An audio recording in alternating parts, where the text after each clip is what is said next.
For the next three segments, I'll be focusing on some of the key events that took place during the presidencies of John Quincy Adams and Andrew Jackson, including the reemergence of partisan politics.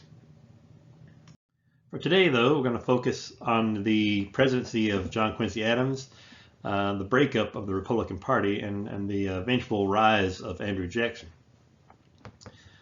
In 1824, there was still only one party, the Republican Party. Remember, previously, during the War of 1812, the Federalist Party had ceased to exist as a national party, and the Republicans dominated politics basically for all the years since the War of 1812.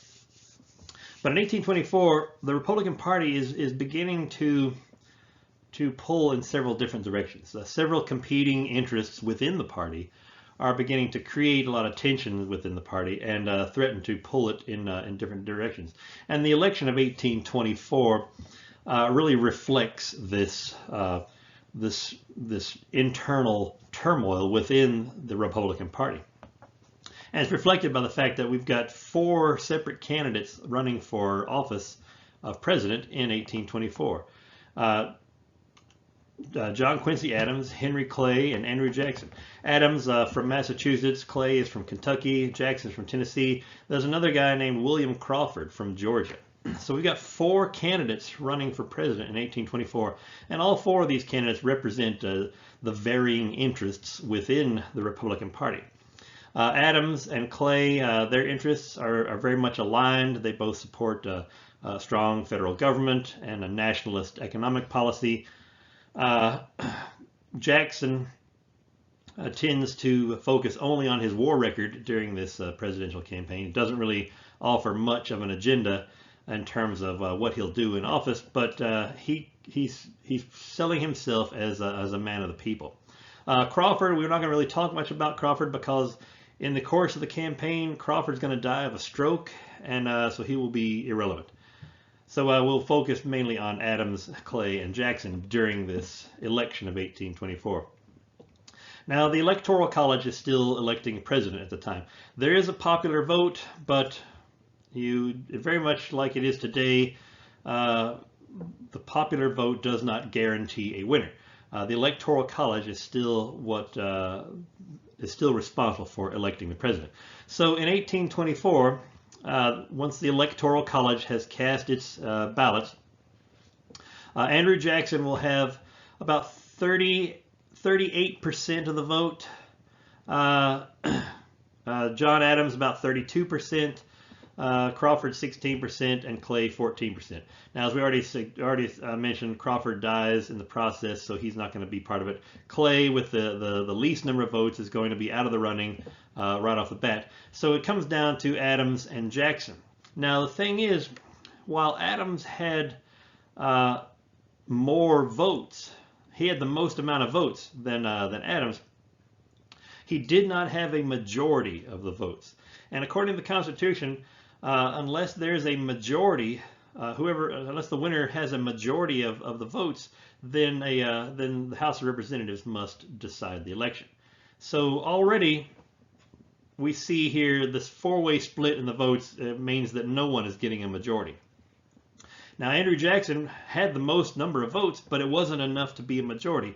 So in his mind, he's already kind of won the election, but not technically. So what happens is we get a runoff election between Andrew Jackson and John Quincy Adams in the House of Representatives. Now here's what happens. Since Clay knows that he's not in the running anymore, Clay begins to campaign for Adams within the Electoral College. Henry Clay is currently the Speaker of the House of Representatives. So he's going to use this position of influence to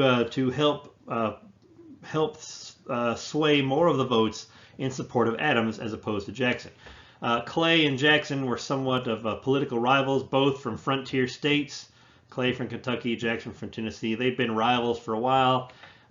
Clay did not like Jackson, and the feeling was mutual. So Clay decides to throw his support behind John Quincy Adams.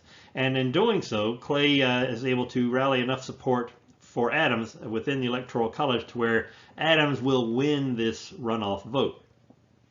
And what happens is as soon as Adams is named president, he names Henry Clay as Secretary of State. And this immediately draws a lot of suspicion. Andrew Jackson and all of his supporters who were convinced that he was going to win because he had the most number of electoral votes in the initial ballot, he's understandably upset. He thought he was about to win, but then victory was snatched away at the last minute by Henry Clay, who had helped to swing the vote in favor of Adams. And once Adams names Clay as Secretary of State, this starts to look like a corrupt bargain, as Andrew Jackson put it. He accuses Adams and Clay of conspiring to rig the election, that they had worked all this out in advance, that Clay would drop out and then support Adams, and then Adams would get elected, and then pay off Clay with a choice appointment in the cabinet. Well, there's no evidence to support this. While it does look bad on the outside, there is no evidence to support any kind of a conspiracy between Adams and Clay. But very often, as is the case in these type of situations, it's not about what actually happened or the facts. It's about perceptions. And Jackson perceives this to be a corrupt bargain. And of course, Jackson and many of his supporters will cling on to this for several years. And after the election, Jackson will vow revenge, swearing that he'll come back and he'll win again, and they can't stop him. So there's already competitive relationship between Clay and Jackson to begin with. And this perceived corrupt bargain is going to really aggravate this relationship. Clay and Jackson will never again really be on speaking terms. They will always be political enemies. In fact, later on in life, Andrew Jackson was quoted as saying that one of his biggest regrets in life was not killing Henry Clay. So again, this perceived corrupt bargain, while there is no evidence to support it, the perception is there, and this helps fuel Jackson's animosity toward Clay and, of course, the new president, John Quincy Adams. So Adams, as president, has got his work cut out for him. He's already starting off in the midst of a controversy, this perceived corrupt bargain. And this is going to be part of the reason he's only going to serve a single term. And he's not going to be able to get a lot done because the Republican Party is already kind of divided against itself anyway, and this feud now between the Adams administration and Andrew Jackson is going to help fuel these already growing divisions within the Republican Party. In fact, Jackson, as part of his vow of revenge, he swears to, or he declares that he's going to form a new party, and this party is going to be based on more democratic principles. In fact, this party will take shape over the course of Adams' presidency. They'll start calling themselves the Democratic Republicans. Basically, our Republican Party now is officially beginning to fracture into two separate parties. The National Republicans, who are made up primarily of former Federalists. John Quincy Adams is among these National Republicans. And of course, the Democratic Republicans, led by Andrew Jackson.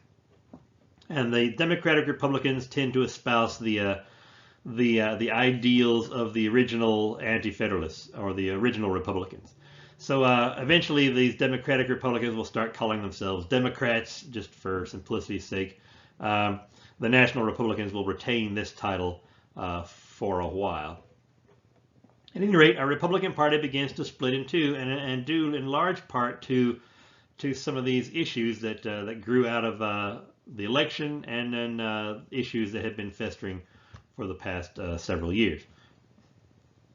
To help keep this straight in our minds, we'll refer once again to this genealogy of U.S. political parties, and you can see here a few years ago the demise of the Federalist Party in the months following the War of 1812, and here we are now in 1824 election, where our National Republicans are splitting off from the Democratic Republicans. Just kind of a foreshadowing here, the Democratic Republicans, led by Jackson in 1824, will eventually become the foundation for the Democratic Party, which is, of course, tied most directly to today's, or the current, Democratic Party. If you trace the Democratic Party today, if you trace their roots back far enough, you will find that they originate from these Andrew Jackson Democrats in 1824, 1832. The National Republicans will eventually disappear into the Whig Party that will emerge during Andrew Jackson's presidency. We'll talk about that later on in the next couple of segments.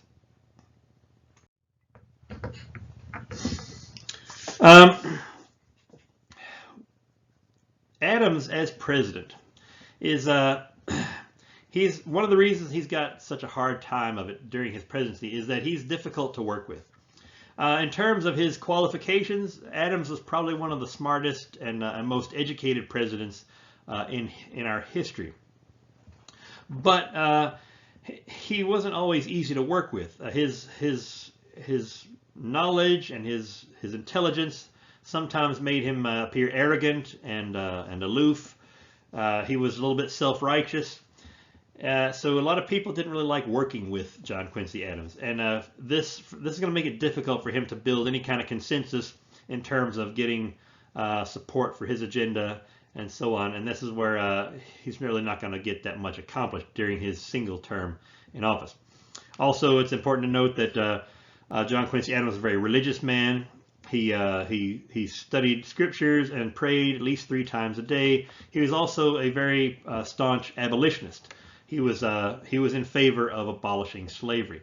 And while slavery is not really front and center on the national stage, in 1824, during Adams' presidency, it is starting to grow. It will gain momentum, and Adams, of course, his support of this kind of makes him lose support among southern states. At any rate, during his presidency, the one big thing that's going to characterize his presidency in terms of policy is an increase in the tariff in 1828. Now, we talked about the tariff before. A tariff is simply a tax on imported goods. Anything that's imported into a country if you put a tax on those imports, it's called a tariff. Now, we already have a tariff. It's about 20 to 25% on British manufactured goods. During the John Quincy Adams administration, Congress is going to raise that tariff up to 50%. So our existing tariff now is raised. So we took this old tariff of 1816 and we raised it up to 50%. So now there's a 50% tax on imported goods, and this is huge. It's intended to help protect American industry. That's the whole purpose of a tariff, and we talked about that previously. So here again, Congress is attempting to protect domestic industries by increasing this tariff on imported goods. And as we talked about before, one of the reasons people oppose a tariff is because it makes things more expensive for the consumer. You if you remember our shovel analogy that we talked about a week or two ago, the British imported shovel was far cheaper than the American made shovel because the British were able to produce them in mass quantities, whereas the American industry was not. So in order to protect that American shovel maker, we put a tariff on the British shovel, making it more expensive than the American shovel. So the American shovel price did not change at all. It stayed what it was. We just made the import more expensive. So from the point of the consumer, the guy who is there purchasing this shovel, from his perspective, he has to pay more money for shovels now because even if he buys the cheaper shovel, which is now the American shovel, it's still going to be more expensive than he was paying before the tariff. So, basically a tariff just forces people to pay more for products. And this is the argument that Southerners make against this tariff, that this tariff is designed to protect American industry. True, and they make no secrets about this. When Congress passes this tariff, they advertise it as protecting American businesses. But from the Southern perspective, there are no industries in the South. All these industries that are being protected are in the North. So the South, they tend to view the tariff as Congress playing favorites to Northern business interests. And while technically this is true, that's not Congress's intention to show favorites. They're trying to protect American industries, but the fact that there are no industries in the South means that The reality of the tariff is that it's only going to benefit one part of the country. And the fact that everybody's going to have to pay more for things now means that this benefit to one part of the country will come partially at the expense of another part of the country. And this is why many Southerners will name this tariff the tariff of abominations. An abomination is just something unholy or wrong or evil. And so of course they're speaking metaphorically here. This tariff is going to be so harshly criticized because of its one-sided benefit to the country. Southerners especially are upset at this. Now, one Southerner in particular, a guy named John C. Calhoun, is going to be so upset over this tariff that he's going to write an essay entitled "The South Carolina Exposition and Protest." Now, Calhoun is from South Carolina. Currently, he's serving as a senator from South Carolina. Calhoun writes this essay anonymously. He doesn't want to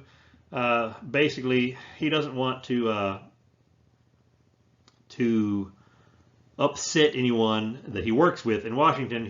But he wants to give this voice of protest some sort of an audience.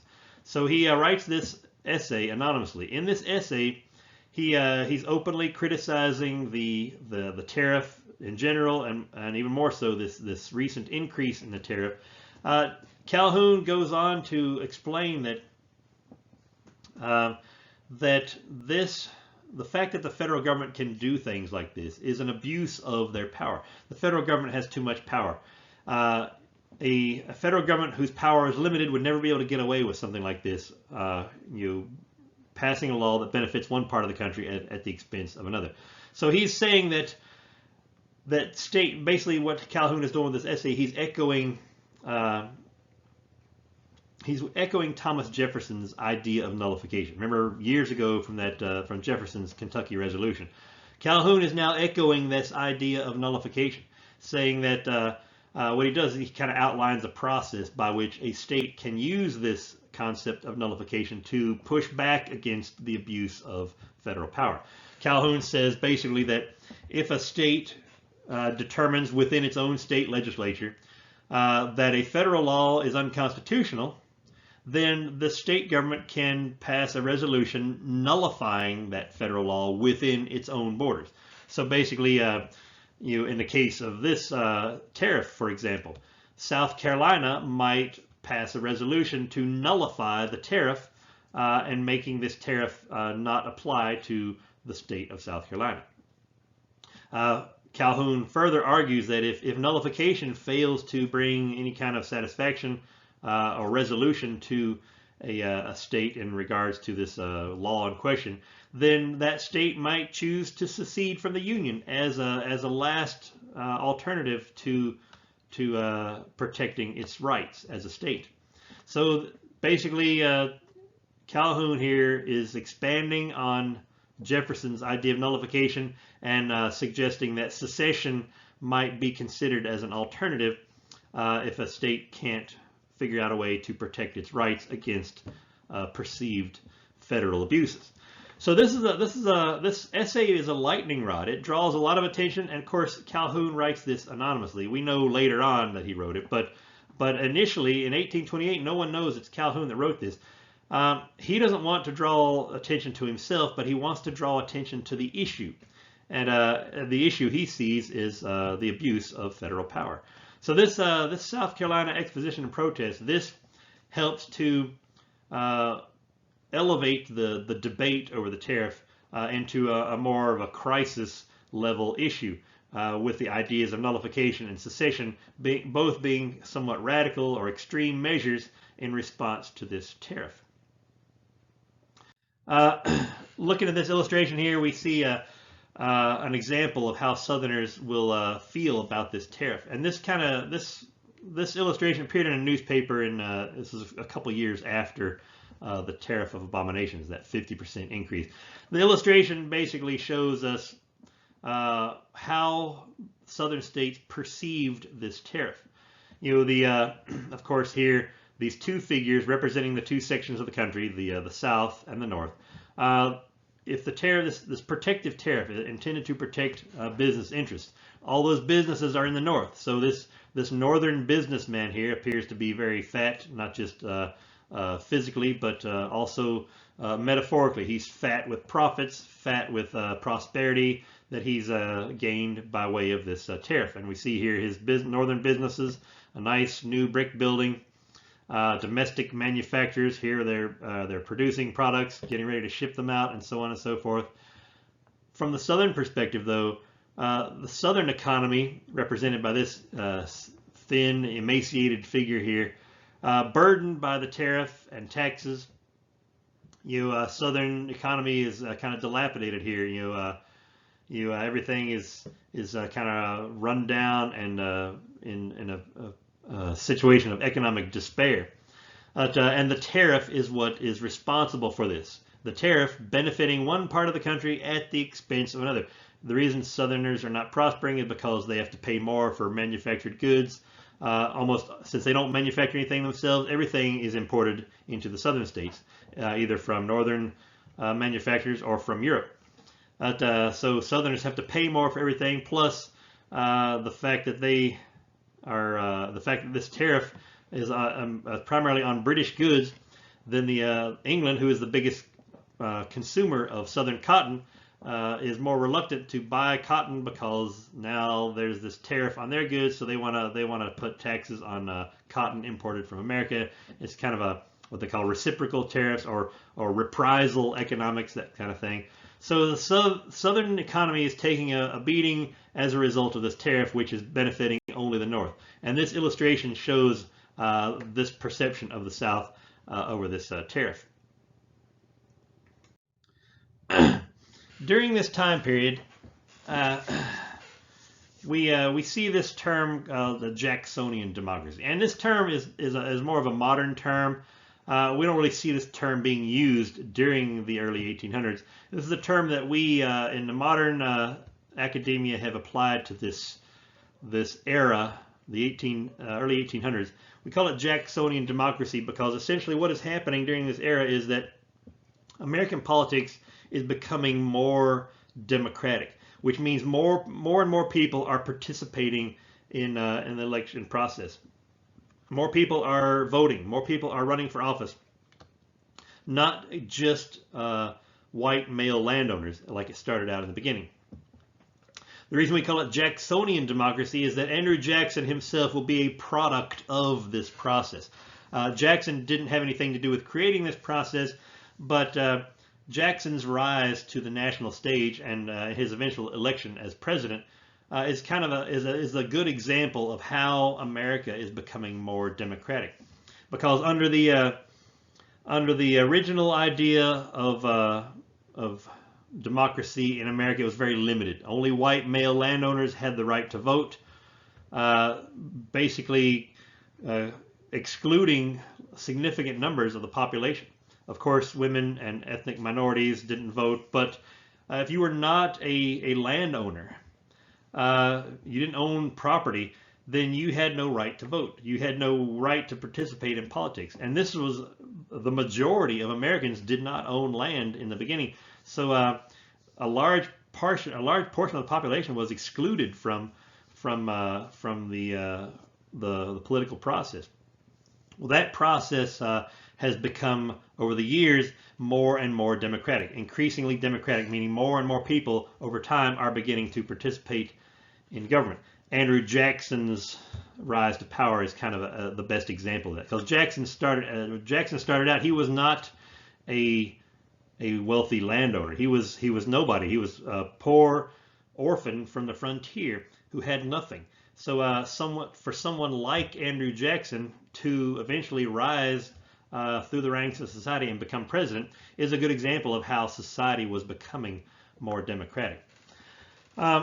Basically, what we see is by the time we get to the 1820s, this process of democratization, more and more people voting, has reached almost its full potential. By the 1820s, most of the white male population has the right to vote. Now, there's still a few areas where only landowners have the right to vote, but most states, by the time we get to the 1820s, have expanded the right to vote to include non-landowners as well. We talked about too, with more and more people voting, more and more people are participating in politics. So we see election of public officials rather than the appointment of public officials. A good example of this is in local government.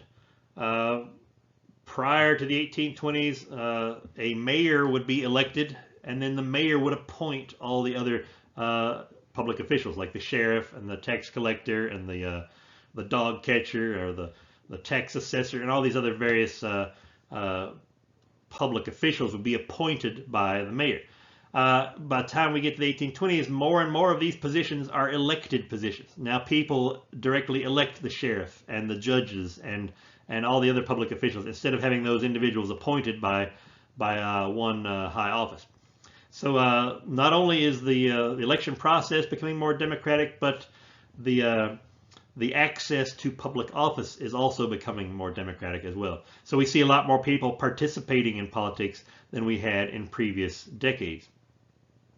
Taking a look here at these maps here show good comparative analysis.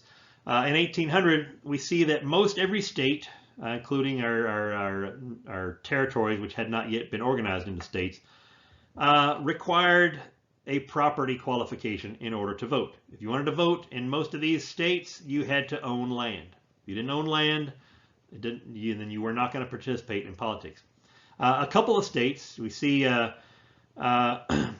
Georgia, Pennsylvania, New Hampshire, and Delaware, just a few states, a handful, had gone to a taxpayer qualification.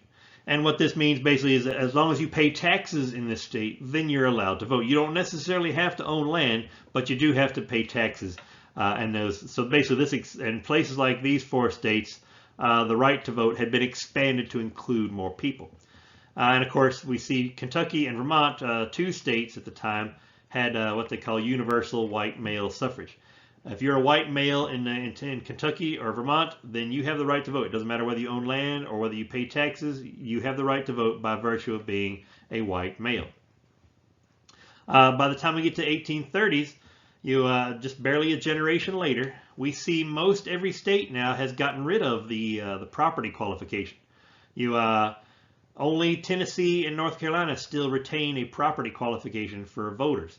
Most of the states now include or allow citizens to vote based on their tax status. As long as they're taxpayers, they get the right to vote. And we see now here the number of states that have no qualifications on voting has increased quite a bit as well. So we see the process over time of America becoming more democratic. More and more people are allowed to vote. And this has the effect of changing the nature of politics. Look at this illustration here of an election. This is basically the painting is entitled Election Day. This is representative of elections in the 1820s, 1830s. Now, we noticed by looking at the members of this crowd gathered here to exercise their right to vote that it is very diverse. Now, we don't see any women here. We don't see any ethnic minorities. These are all white men. But among that population, it's far more diverse. We see some distinguished gentlemen here, no doubt wealthy landowners. We see some people who are who dress more like workers or laborers. We see some people here.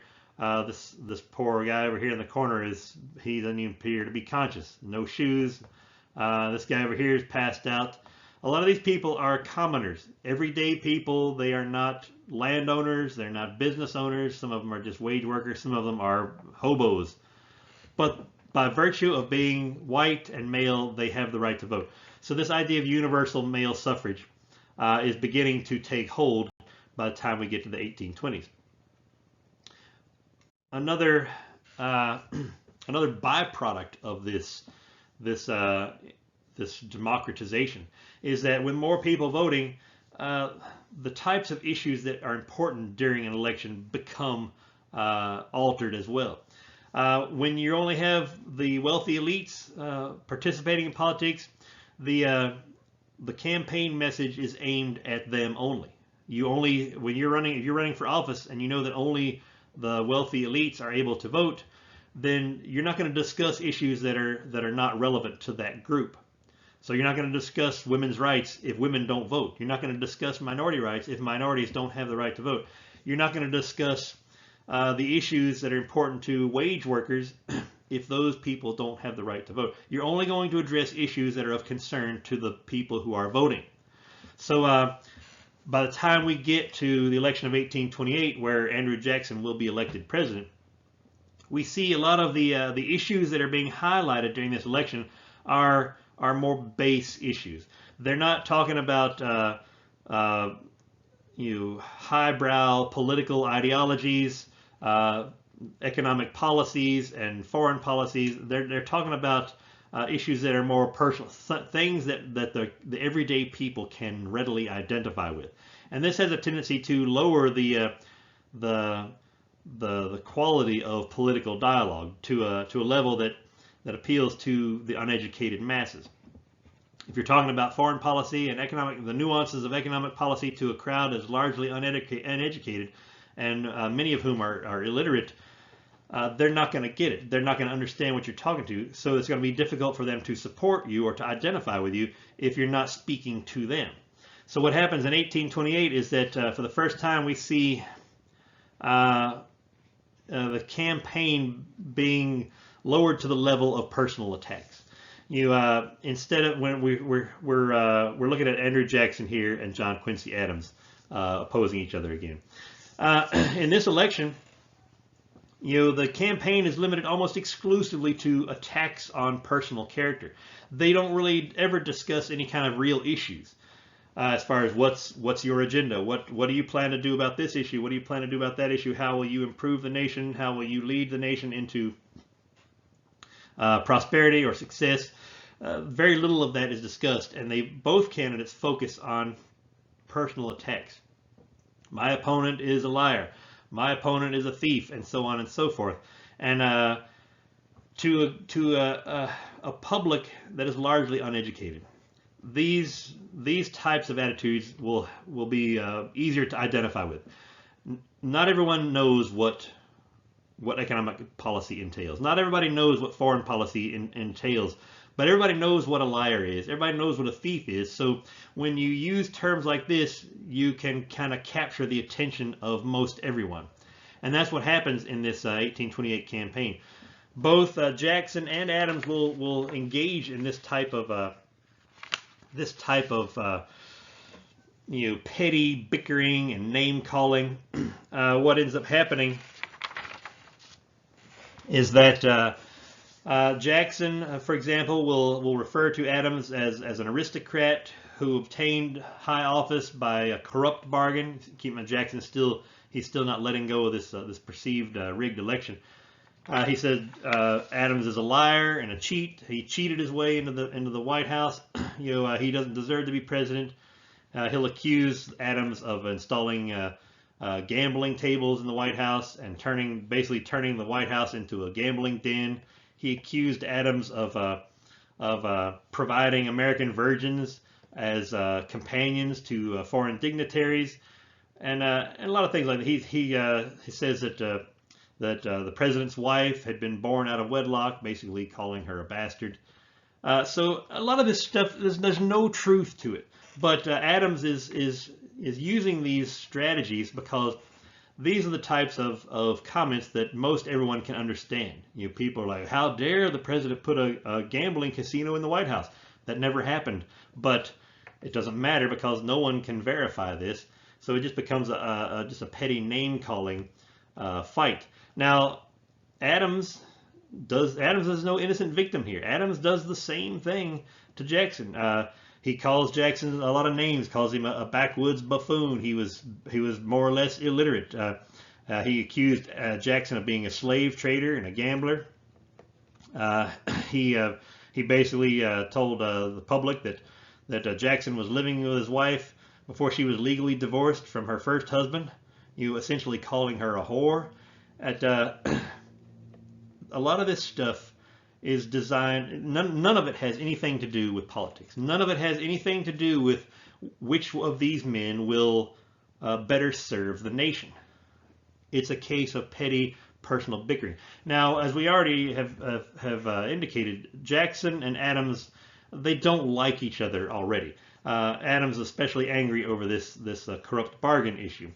But the fact that this whole thing degenerates into just name calling and bickering, it kind of brings the level of presidential election down to its lowest possible form. It's no longer a competition between or a competition to find who is best qualified for this position of high office, of high responsibility. We're not looking for the one who's best qualified. We're looking for the one who we hate the least. And that's what this campaign turns into. And this sets a precedent. Future campaigns for president will all be characterized by this type of petty bickering. Now, it'll fluctuate back and forth. There will be issues discussed in some elections, but every election from now on will contain a certain degree of these personal attacks. Instead of focusing on real issues, the candidates will focus on trying to make their opponent look as evil as possible, so no one will vote for them. So again, this is kind of the where we are. A good example of it, one of the best examples of this personal attack ads that characterize this campaign, is an ad ran by supporters of John Quincy Adams, opponents of Andrew Jackson. And this originated in the press. This was a newspaper run by an editor who was sympathetic toward the Adams administration. This illustration depicting Andrew Jackson as a jackass.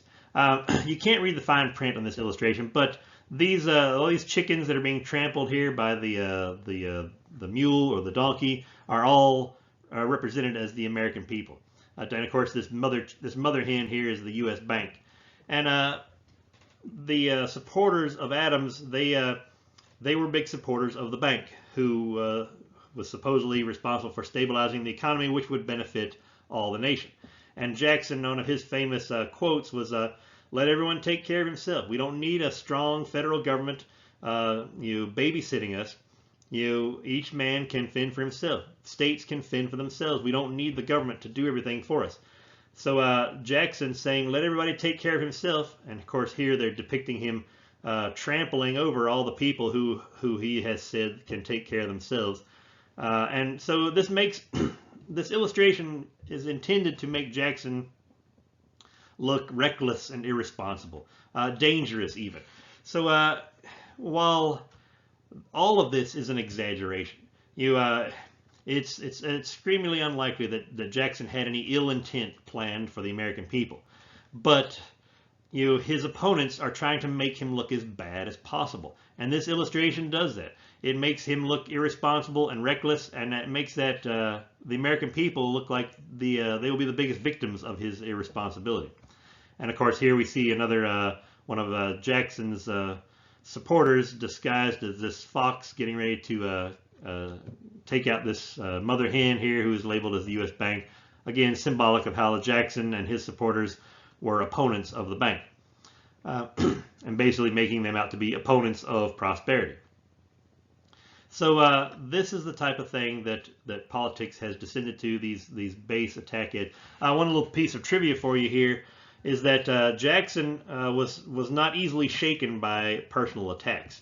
When Jackson saw this in the newspaper and was asked to comment, he said, "Hey, this looks good, and why don't we go ahead and make this our mascot?" Jackson kind of he grabbed a hold of this and ran with it. Now, while Jackson had no real influence as far as making this officially the Democratic national emblem, his support of this encouraged the press to continue using this type of symbolism, and eventually the Democratic Party will adopt the donkey as their official symbol, and it all traces back to this one single newspaper illustration attacking Jackson's perceived irresponsibility. So Jackson will be elected president in 1828 because, to a large extent, the American people, and of course the Electoral College, which supposedly represents the will of the voters, they supported Jackson. Jackson, he made no apologies. He He said, yes, I'm a plain speaker. I believe in plain speaking. I don't make any excuses for my life. I've done what I had to do to succeed. I didn't need any government helping me achieve what I did. I came from the bottom of society, and here I am at the top of society now. I did that all on my own. So Jackson is selling this idea as he's a man of the people, a champion of the common man. And it worked. The strategy works. The people love it for it. Since a lot more people are voting now, the common man, the wage workers, the non-landowners, the frontier farmers, the poor working classes are all participating in politics now. Since more of the common people have the right to vote, this message, this appeal to the common man is going to be very successful. And Jackson will win the election because of it, because he has more support of the people. In fact, he advertises himself as being the opposite of the traditional Eastern elite president. And up to Jackson, all of our presidents had come from those backgrounds of the established Eastern cities. Most of them from southern states, but some from John Quincy Adams was from Massachusetts. So Jackson advertises himself as a champion of the common man. He's going to do the opposite of what the Eastern elites have done for so many years, which is benefit the rich and the business interests. Jackson is advertising himself as the voice of the people. And since more of the actual common people have the right to vote at this point, Jackson will win this election very easily. The people's president. And just to kind of we're going to linger a little bit on Jackson's background, because it's we don't do this for every president, but Jackson represents such a departure from our traditional presidential character that we've been looking at so far. It's worth a closer look. Jackson is the first president to come from the frontier. He was born in 1767 in the Carolina backcountry, in what would eventually be North and South Carolina, along the border, North or South Carolina. So he's from the Carolina backcountry, which was at the time the frontier. He grew up in relative poverty, obscurity. His family they were just frontier peasants. They had no wealth, no power, no influence. Jackson's father died before he was even born, and his mother and his brothers died during the Revolutionary War, leaving Jackson basically an orphan at about 13.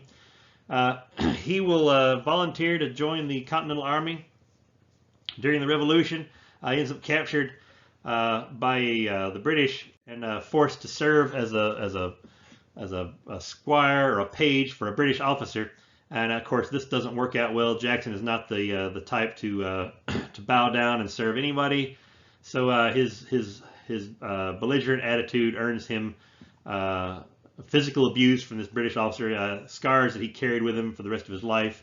And again, this is at age he's still barely 13 at this time. He's just a young boy, and he's already learning to take care of himself because he has nobody looking out for him. So when we look at Jackson's attitude as president, this opposition toward the power of the federal government, and this insistence that the states can provide for themselves, the individuals can provide for themselves. This is not just an attitude that appears out of nowhere. It's an attitude that Jackson learned over the course of his life, even with events like this is a good example. How Jackson at a very early age learned that he was the only person in the world that he could count on, and this taught him self-reliance. So when we think of how Jackson is going to relate to a powerful federal government, he's not going to respond well. He's going to have nothing but resistance to that institution. When Jackson is elected, as it turns out, the people who voted for Jackson, both in the Electoral College and of course the popular vote, people who voted for Jackson, they liked this about him. They liked the fact that he was not of the traditional mold, that he was not the stereotypical Eastern elite politician, that he was from the frontier, that he could relate to their issues, and of course they in turn could relate to him. When Jackson was elected and he had his inauguration party, the people that came to this inauguration party were the people, the regular people, common people. Jackson opened the White House. Of course, there was no fence around the White House at this time. It was not a secure area. Basically, this inauguration party was open to the public, and all of Jackson's supporters poured in, and this was a wild party. This picture actually appeared in a newspaper following Jackson's inauguration. As you can see, it looks, by today's standards, it's not really that wild of a party, but by 1828 standards, this was quite a ruckus. We see there was horse racing here in the White House lawn. People packed in the White House like sardines. Jackson himself, he couldn't even get into the White House. He had to climb in through a window, according to one report, just to get in the house. There was so many people packed in here, and there was a lot of partying and drinking and celebration. The newspaper that ran this story did so as an intent to criticize Jackson for this type of thing. The article that accompanied this photo was criticizing the Jackson administration. Look at what he's done to our cherished institution of the office of president. He's turned it into some sort of fraternity orgy.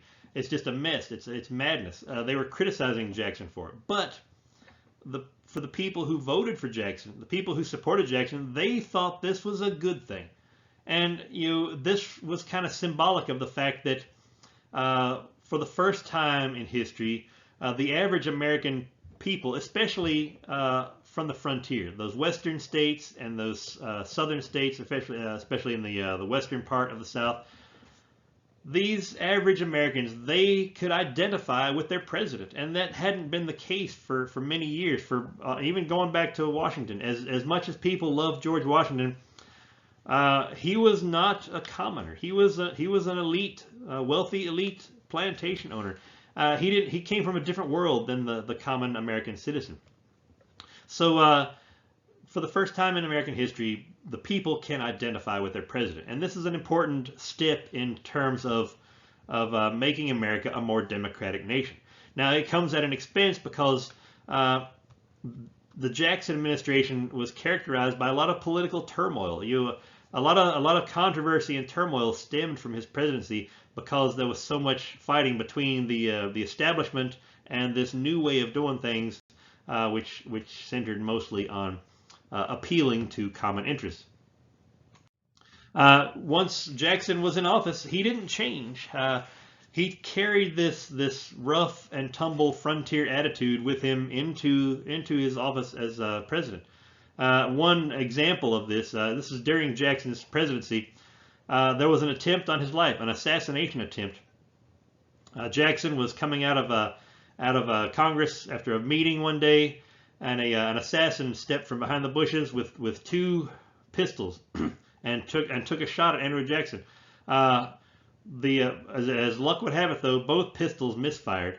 But whereas today, if something like this happened, if somebody stepped out from behind the bushes and took a shot at the president, Secret Service would form a human shield around him, and he'd be shuttled off somewhere to a protected location.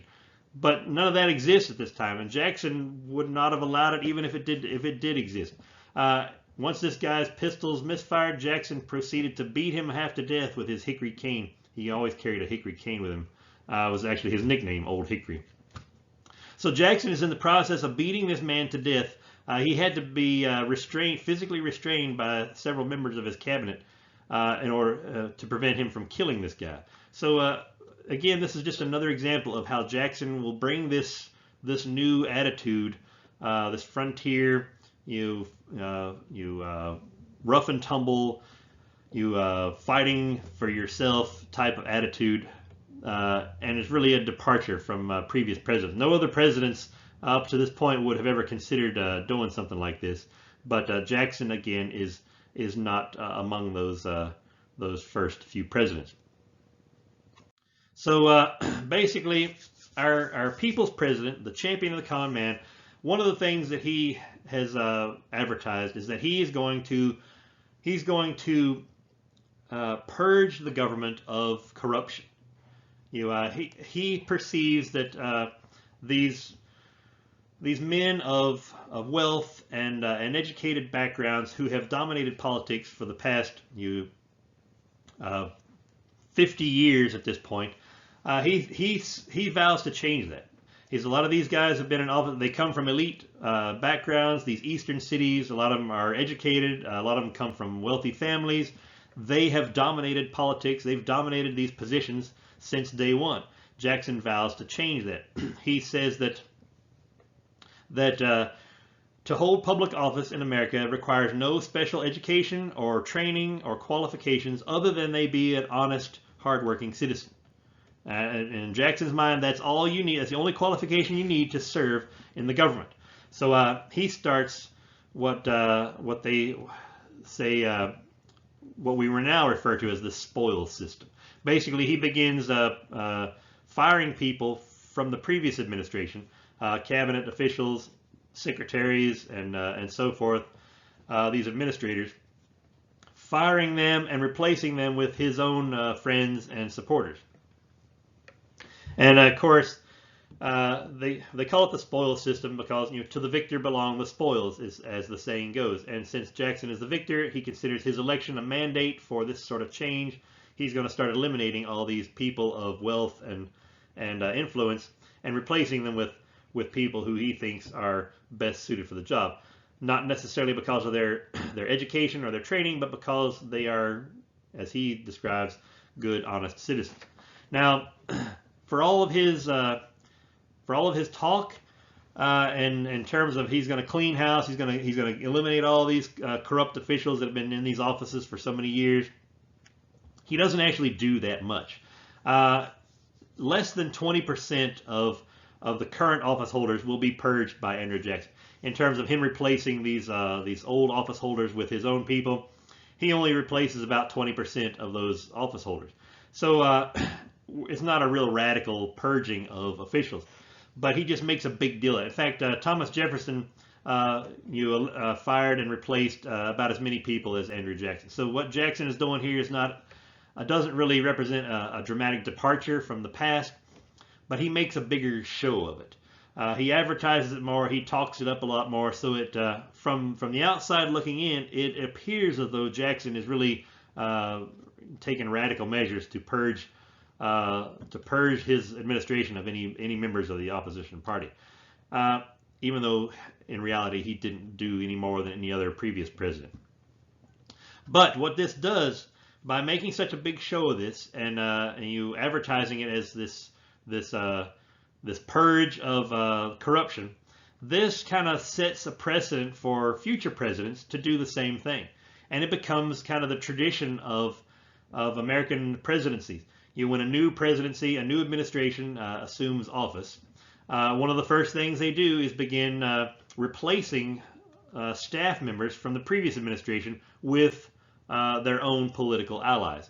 And this is commonplace. It happens today. It happened in this most recent election and the election before that, and every one since Andrew Jackson. We see a deliberate effort to remove staff members from the opposing party and replace them with members of your own party. And this is just what presidents do. It's commonplace. They call it the spoils system. While it had always taken place to some extent, Andrew Jackson really kind of makes a big issue out of this. So it kind of becomes more of a high-profile tradition than it had been. Another thing that's going to characterize Jackson as president is his use of his presidential power of veto.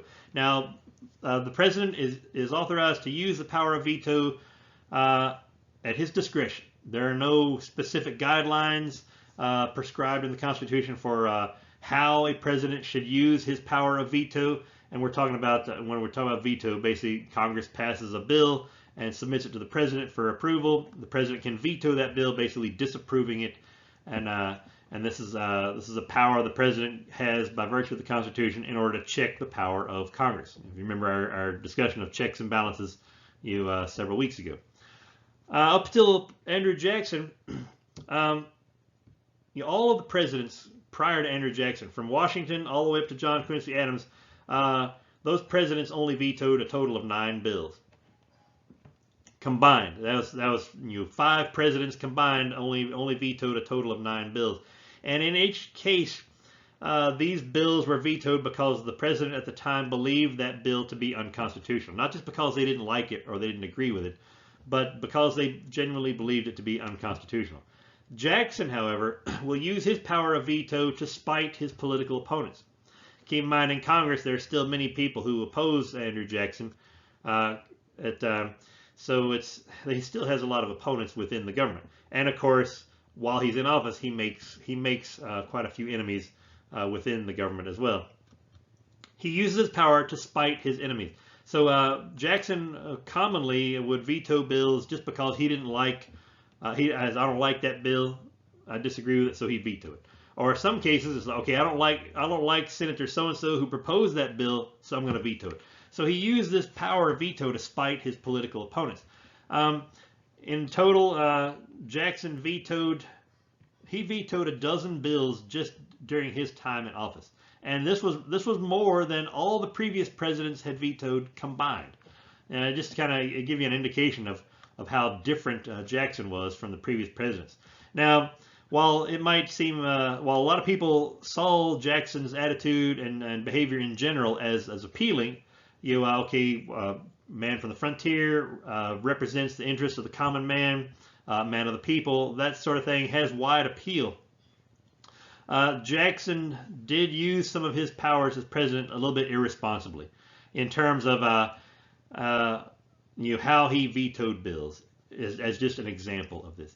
Now, Jackson hasn't done anything wrong here. In accordance with the Constitution, the president can veto a bill at his discretion.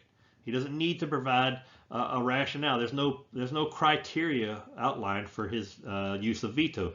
But he's kind of violating the spirit of the law here. While technically he's not doing anything legally wrong, he's not keeping with the spirit of the law.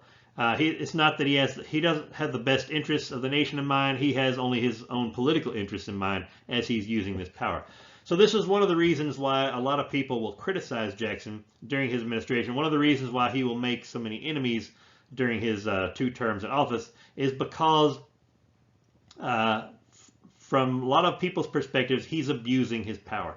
And basically he's doing a lot of the things that he criticized his predecessor for, using the power of his office to spite his political enemies, abusing his power.